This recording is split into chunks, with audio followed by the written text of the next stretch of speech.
Hello, and welcome to another episode of the Sax Hack.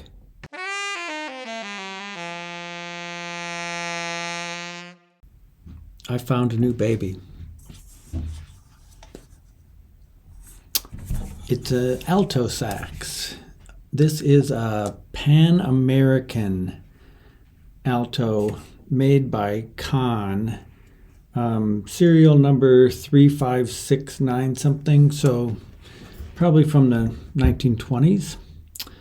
I bought this on eBay and paid $120. I think a lot of people are afraid to buy vintage horns because they're afraid of what it might cost to get them up and working again. But I'm not afraid. I'm an optimist and I know how to do things. Even though I'm a hack, I can bring things back to life. And this horn actually plays pretty well already. $120, and it came with this really cool vintage Ray Hyman strap. It's, not super comfortable, but somebody on a forum said that the great thing about these straps are that they never get loose. You never have to readjust them. You can play all night in the same position. I don't know. It's cool. I might sell it. I can make a better one, but it's kind of cool. It also came with this mouthpiece here, which is an H-Coof special. And it's not as nice as the H-Coof artist, apparently. It's probably plastic, but I really kind of like it. It sounds good. It reminds me a lot of a vintage Brill harp. It's pretty bright. Intonation is great. So that was a bonus. It came with his ligature too. So yeah, it also came with a bunch of really old Lavaz reeds. I don't know how old they are, but so about the horn, first of all, it's incredibly tarnished, just like my baritone was. All this orange patina on here everywhere. So just like I did with the baritone, I am going to polish all that tarnish off using this stuff. I can hear all the professional techs out there going, "Oh my God, no, don't do it." It's my horn. I'll do it if I want to. It costs $120. It's not going to be a collector's piece. It's not going to go to a museum. I'm not going to have sex with it. So I can do what I want. I'm really happy with how my baritone turned out. And I don't really like this orange color. I think it's kind of ugly. So yeah, I want to get rid of all that orange. And I don't want this to look like a brand new saxophone, but I think I can make it look better than it is. Now, as far as the issues go, I just want to talk because I want to try to encourage people to take a chance on vintage horns, not be afraid of whatever work they might need.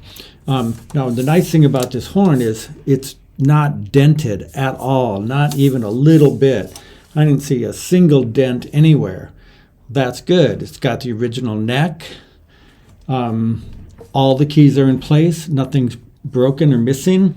So that's awesome. Even the bell, look at that. No dents at all. So promising. However, it has a couple issues. First of all, the G-sharp key, the G-sharp tone hole will not open. And I'm not exactly sure why.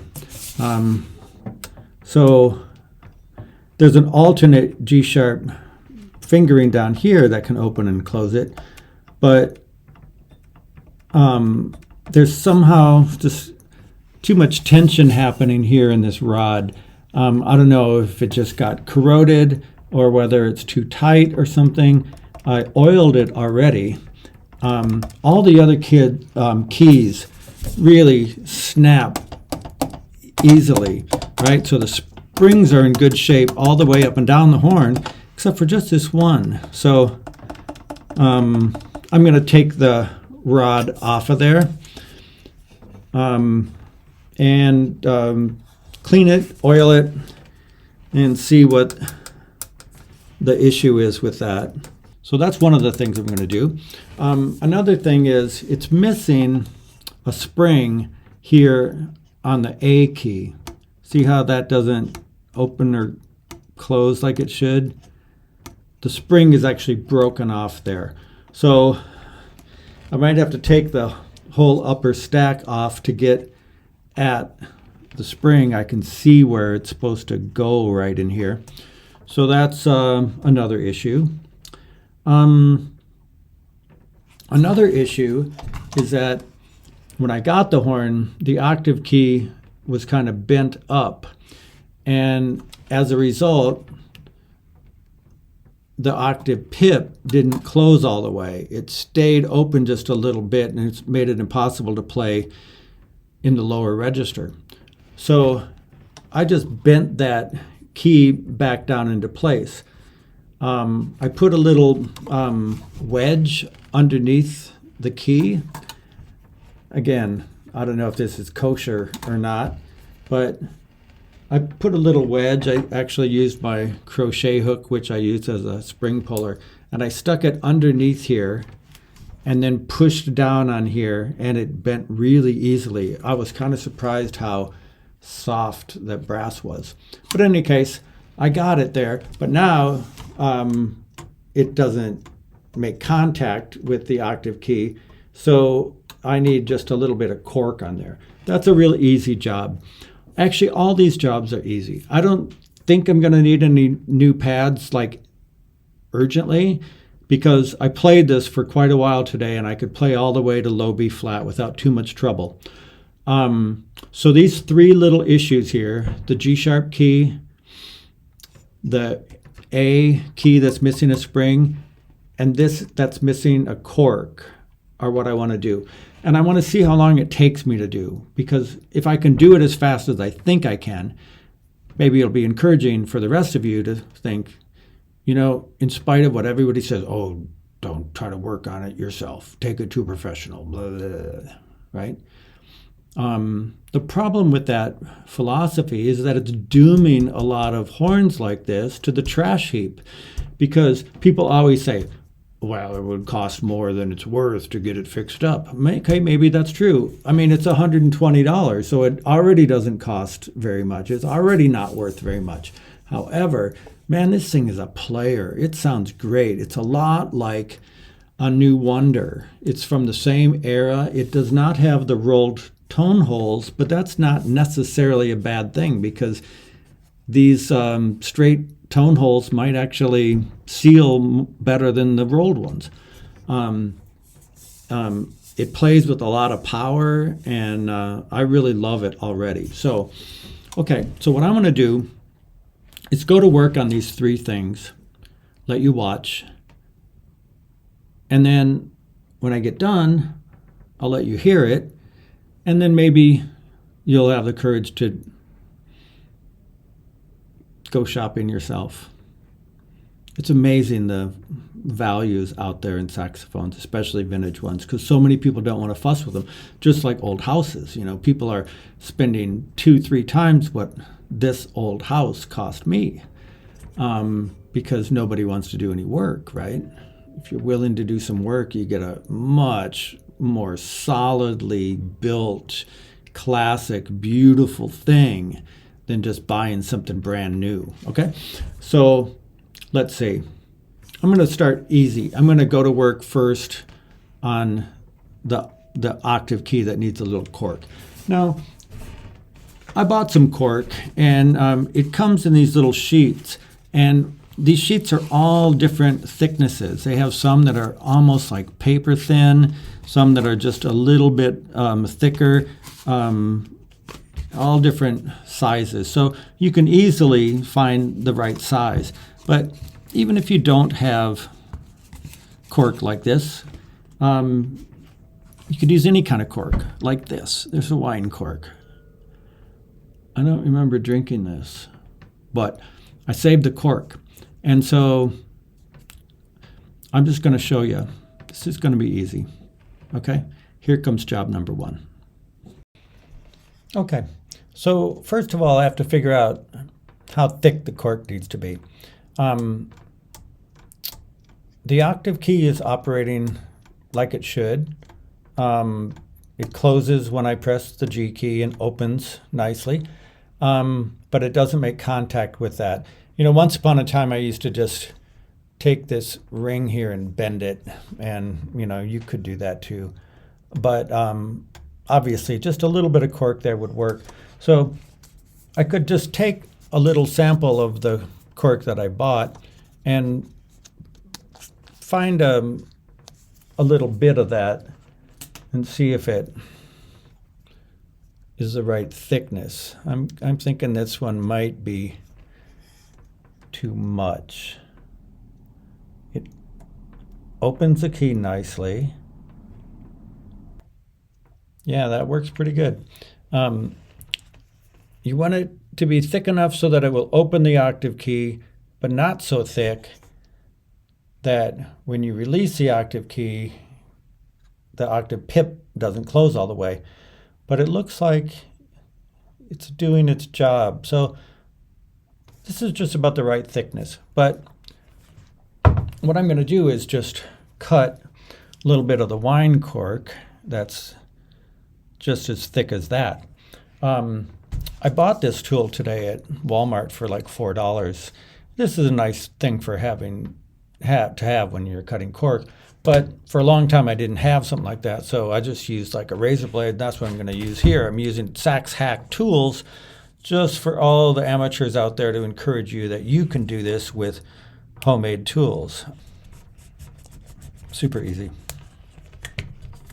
There, now I have my little pancake. It actually gets a little fatter on one side than the other, which is not such a bad thing because I don't need that much. So now I'm going to cut kind of a section out of the middle and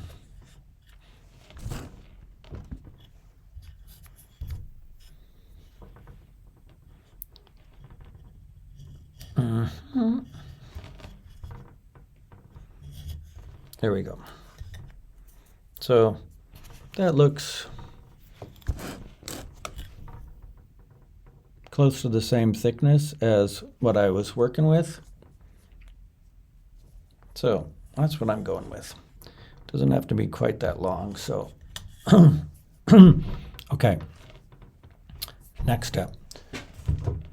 I need to make sure I get all the old cork off of here because I want that to stick nice.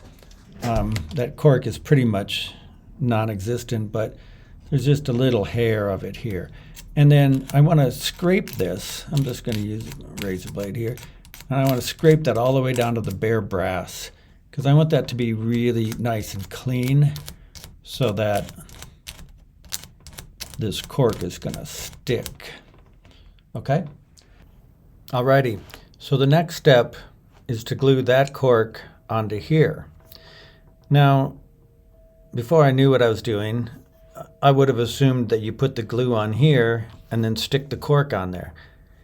But it's kind of the opposite. You actually want to put the glue on the cork. And what I'm going to use for that is this stuff called DAP weld wood. I didn't know this at first, and I used rubber cement on a couple of repairs I made, and it worked okay. But contact cement is preferable to rubber cement.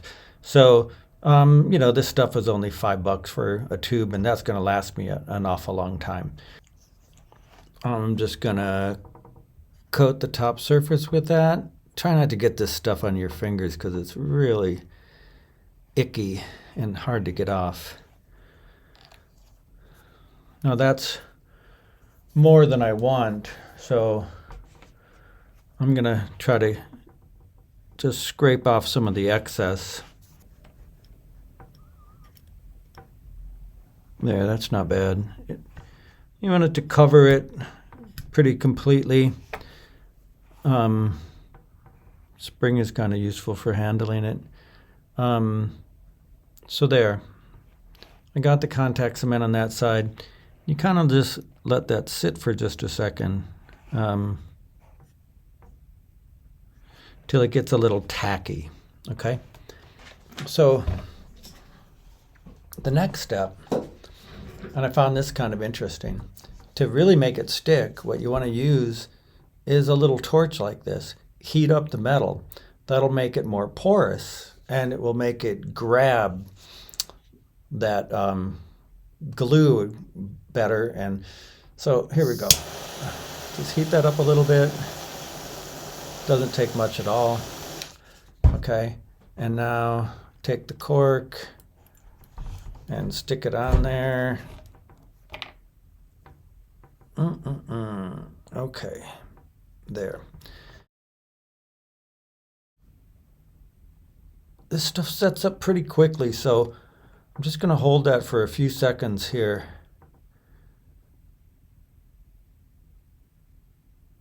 And that's totally going to do the job. Okay. Now, after that sits for a little bit longer, I'm going to trim it. It's obviously way too long. I can probably trim this part already. And then eventually I can trim the width of this so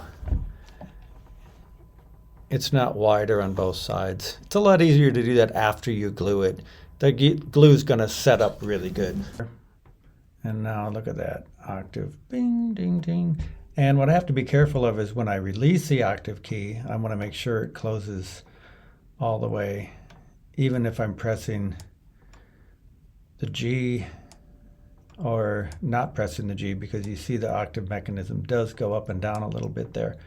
But when I press the octave key, ding, and then when I press G, it closes, so I think I'm good.